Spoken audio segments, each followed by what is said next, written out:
Hi there, my name is Christina Diaz, and this is my final assignment for Instructional Methods with Professor Nava. Method 1. Mind maps. Mind maps are a brainstorming tool that can be done in a group, individually, or as a whole class. Teachers give their students a main stimulus, and students are asked to connect other themes, concepts, or ideas to that stimulus.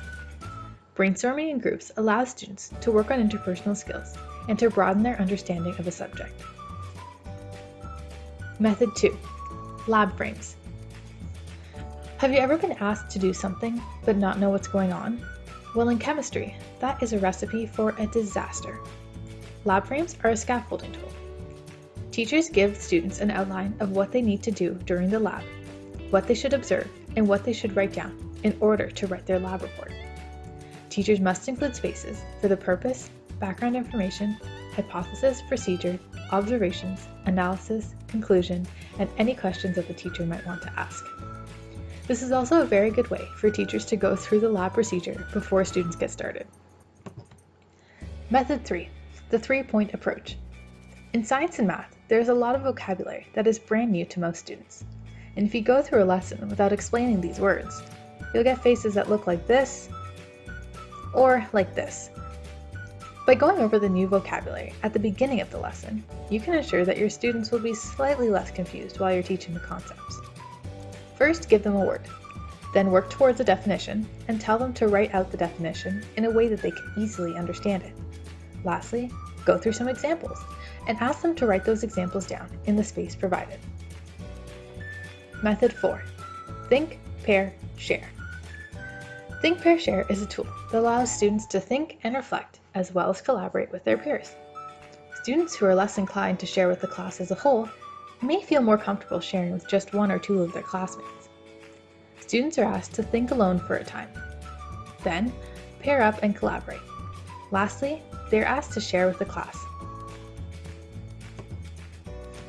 Method 5. Compare and contrast. This strategy supports higher-level thinking because students are being asked to find the similarities and the differences between two themes or ideas. This can be done with graphic organizers or with something more structured. Students are asked to find the similarities and differences between both things and are asked for a quick summary. Method 6. Jigsaw activities. Jigsaw activities allow students to divide the workload amongst themselves and allows students to experience something different than the traditional classroom. To do this, create groups in your class and assign a section of the curriculum that they must then divide. Each student will take their section and do their research. Then, they'll come back as a group and teach the other students in their group about what they have learned. Method 7. Exit slips. It can be hard as a teacher to know whether or not your students truly understand the lesson, and you can't really move on to more complicated lessons if they don't really understand the basic concepts. At the end of the lesson, give students a piece of paper with a couple questions on it. Ask students to solve the problems, show their work, write their name, and hand it back. This could also be done on a loose leaf sheet of paper. You could also just ask students to write something that they learned today. When you go through the slips, it will be clear whether or not your students understood, and it can help you decide what you need to go over again. Method 8. Plus-minus action charts. Plus-minus action charts are a great way for students to reflect on a unit and for them to see their strengths and what they need to work on. When they get a test back, students are asked to make a chart. While going through the test, if a student got the question right, you would ask them to put that concept in the plus section of the chart, and if they got it wrong, the concept would go under the minus section of the chart. Method 9.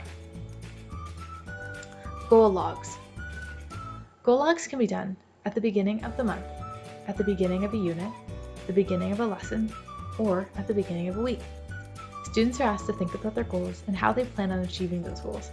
Once the month, week, unit, or lesson is complete, students are asked to reflect. Goal logs help students take control of their learning. By helping them create SMART goals, students may be more motivated and organized in class.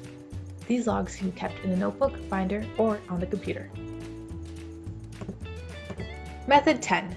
KWL. KWL is an activating tool that is used throughout a lesson. At the beginning of a lesson, students are asked to write about something that they already know. Then, after some activating activities, students are asked to write down what they want to know. And at the end of a lesson, students are asked about what they have learned. This helps students focus on learning, activates prior knowledge, and gets them motivated for the next class. And there you have it.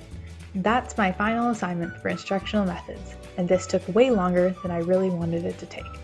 Thanks for listening.